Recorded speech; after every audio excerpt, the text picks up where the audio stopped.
जो लोग बहुत कूद कूद के मंदिर बनाने, रामलला हम आएंगे मंदिर वहीं बनाएंगे, ये अपर कास्ट माइंडसेट करता क्या है पता है? अपने बच्चों को अमेरिका, ब्रिटेन, लंदन भेजेगा पढ़ने के लिए, बड़ी बड़ी कंपनी में रोजगार देगा, लाखों के पैकेज में रहेगा और आपके बच्चों को सिखाएगा कि धर्म खतरे में है, चलो बचाने।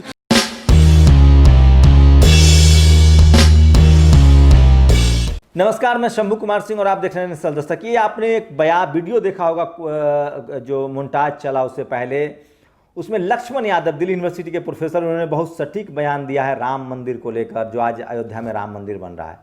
लेकिन मैं आज बात करूंगा कि किसको फायदा है, किसको नुकसान है, कौन है असली बहुजन नेता और कौन है बहुजन नेता के नाम पर राजनीति करने वाला, और किसको अब सबसे ज़्यादा फायदा होगा। अखिलेश यादव ने राम मंदिर बनने को लेकर बधाई दी है, अगर उनको लगता है कि सवर्णों का उनको वोट मिल जाएगा। प्रियंका गांधी ने जिस तरह से बयान दिया, उनको लगता है कि सवर्णों का उनको वोट मिल जाएगा, या जो SC ST OBC जो राम मंदिर के समर्थक हैं, जो RSS के समर्थक हैं, जो भगवा समर्थक हैं, जिनको विकास से ज़्यादा मुसलमान को मारने में मज़ा आता है, जिनका आरक्षण खत्म हो रहा है, जिनके अधिकार खत्म हो रहा है, उसके बाद भी जो बीजेपी को वोट देते हैं, क्या वो वोट अखिलेश अपनी तरफ कर पाएंगे, प्रियंका गांधी कर पाएंगी? मुसलमान क्या प्रियंका के इस बयान से नाराज़ हैं, अखिलेश के बयान से नाराज़ है, और क्या मायावती को फ़ायदा होगा? मायावती ने जिस तरह से नफातुल्ला बयान दिया है कि मंदिर से हमें कुछ लेना देना नहीं है, बाबा साहब ने कहा है श्रम और कर्म पर भरोसा रखिए। हेमंत सोरेन हो, आदिवासी समाज ने मंदिर का विरोध किया है, सिख समुदाय ने मंदिर का विरोध किया है कि उनका उससे कोई लेना देना नहीं है, सबकी अपनी आइडेंटिटी है। दरअसल अभी मैं योगी आदित्यनाथ का भाषण सुन रहा था, वो कह रहे थे कि राम किसी एक के नहीं है, वो पूरे देश के हैं, लेकिन राम जो के नाम पर जो वोट मिलता है वो सिर्फ बीजेपी और RSS को मिलता है। मोहन भागवत भी कह रहे थे यही बात कि हमने कुर्बानी दी है राम मंदिर में, तो वोट हमको मिलना चाहिए, प्रधानमंत्री को तो वोट मिला ही है। आज देश में जगह जगह मार्केटिंग हो रही है, हर जगह लंगर, हर जिले में लंगर, हर शहर में लंगर है। राम मंदिर के मुद्दे को टीवी अखबार तो घर घर पहुँचा रहा है, लोग भी उसके बीजेपी के जो समर्थक है वो भी उसको घर घर तक पहुँचा रहे हैं।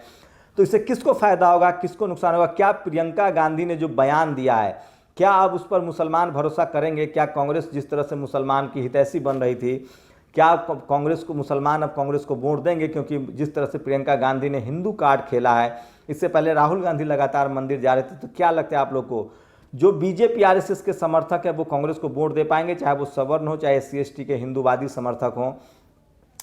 क्या अखिलेश यादव को जो हिंदूवादी समर्थक है वो वोट दे पाएंगे? जब राम मंदिर का क्रेडिट बीजेपी ले रही तो उनको कैसे वोट मिलेगा? और क्या कांग्रेस से और अखिलेश यादव से मुसलमान वोट खिसक जाएगा क्योंकि उन्होंने मंदिर पर स्टैंड लिया है? क्या मायावती इसको लेकर फायदे में रहेंगी? हेमंत सोरेन फायदे में रहेंगे क्योंकि उन्होंने कोई बयान नहीं दिया है? आदिवासी समाज ने पुरजोर तरीके से बयान दिया है, लेकिन कांग्रेस के जितने नेता हैं, चाहे वो कमलनाथ हो, चाहे बघेल हो, या फिर प्रियंका गांधी, उन्होंने जिस तरह से राम मंदिर को लेकर बैटिंग की है, क्या उनको वोट मिल पाएगा?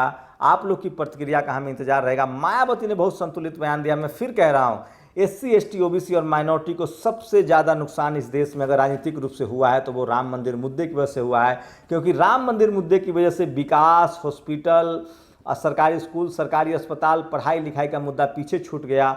और 1986 से जब से राजीव गांधी ने ताला खोला 412 सीट जीतने के बाद, और जिस तरह से उन्होंने देश को सिख दंगे से उनको दाग हटाना था, अर्थव्यवस्था खराब थी, बहुजन आंदोलन चरम पर था, कांसीराम साहब का नारा आया था, जिसकी जितनी हिस्सेदारी उसकी उतनी भागीदारी, राज हमारा, वोट हमारा, राज तुम्हारा नहीं चलेगा। तो क्या SC ST OBC माइनॉरिटी की एकजुटता को तोड़ने के लिए राम मंदिर का मुद्दा शुरू किया गया था कि SC ST और OBC के लोग जो है वो हिंदू बन जाएं, और वो हुआ। उसको कांग्रेस तो करने में कामयाब नहीं रही, लेकिन बीजेपी उसको करने में कामयाब रही, और आज आरक्षण खत्म हो रहा है, मुसलमानों को मारा जा रहा है, आपके संवैधानिक अधिकार खत्म हो रहे हैं जो बीजेपी कर रही है।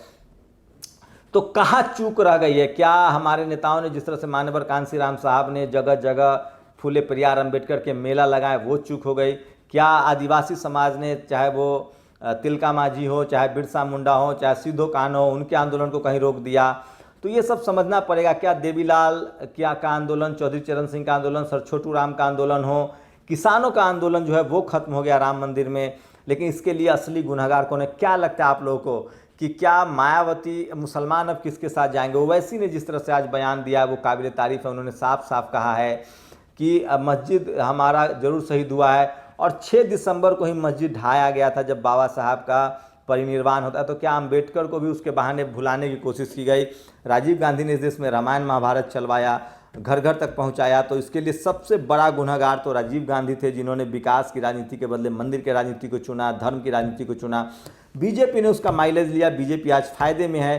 तो क्या लग रहा है, क्या SC ST OBC माइनॉरिटी के नेता अगर मंदिर का आंदोलन लेते हैं तो उससे बहुजन समाज का भला है या नुकसान है? और क्या हिंदुत्व की राजनीति करने पर अखिलेश, बीजेपी, तेजस्वी को वोट मिलेगा? क्योंकि हिंदुत्व के सबसे बड़े फ्रेंचाइजी तो बीजेपी और RSS है। तो फिर आखिर ये क्यों कर रहे हैं? क्या इससे इनको मुसलमानों का नुकसान नहीं, वोट नहीं जाएगा?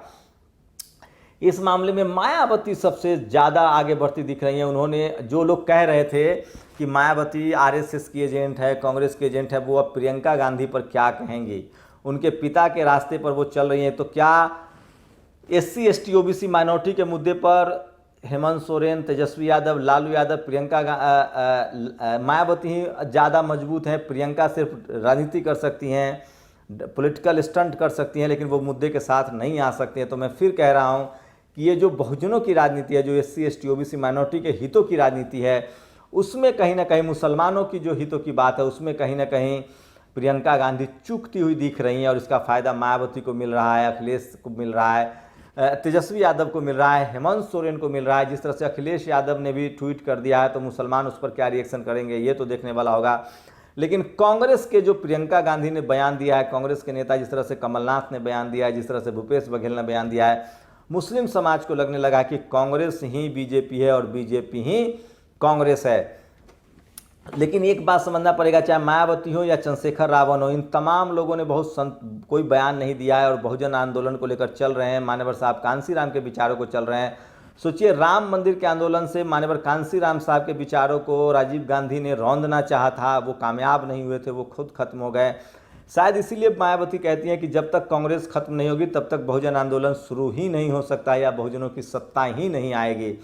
तो क्या कांग्रेस का खत्म होना बहुत ज़रूरी है? क्योंकि मंदिर का मुद्दा हो, धार्मिक राजनीति हो, ये सब कुछ कांग्रेस का किया हुआ है। आरक्षण के खिलाफ शुरुआती रास्ते हों, प्राइवेटाइजेशन हो, ये भी कांग्रेस का देन है। तो बहुजन समाज के लिए क्या ज़्यादा ज़रूरी है, ये आपको समझना पड़ेगा।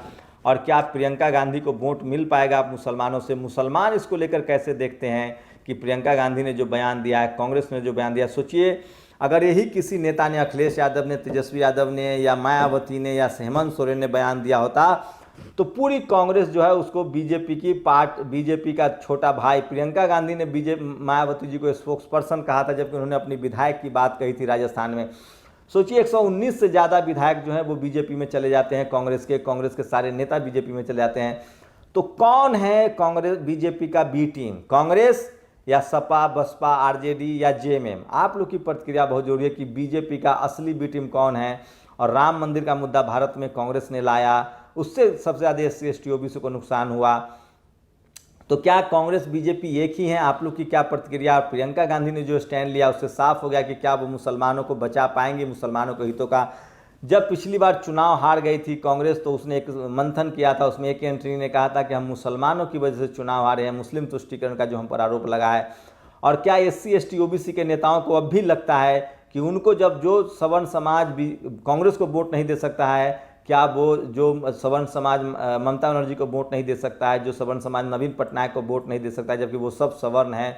क्या SC ST OBC के नेता लालू यादव हों, तेजस्वी यादव हों, या फिर अखिलेश यादव हो, हेमंत सोरेन हो, क्या इनको हिंदुत्व वाली वोट मिल पाएगा? क्या सवर्ण समाज इसको वोट दे पाएंगे? या इनके हाथ से हिंदुत्व के चक्कर में मुसलमानों का वोट और शेड्यूल कास्ट का वोट, OBC का वो तमाम वोट जो बहुजन आंदोलन को समझ रहे हैं, वो हाथ से निकल जाएगा? आप लोग की क्या प्रतिक्रिया? आप लोग अपनी प्रतिक्रिया जरूर दीजिए। शुक्रिया।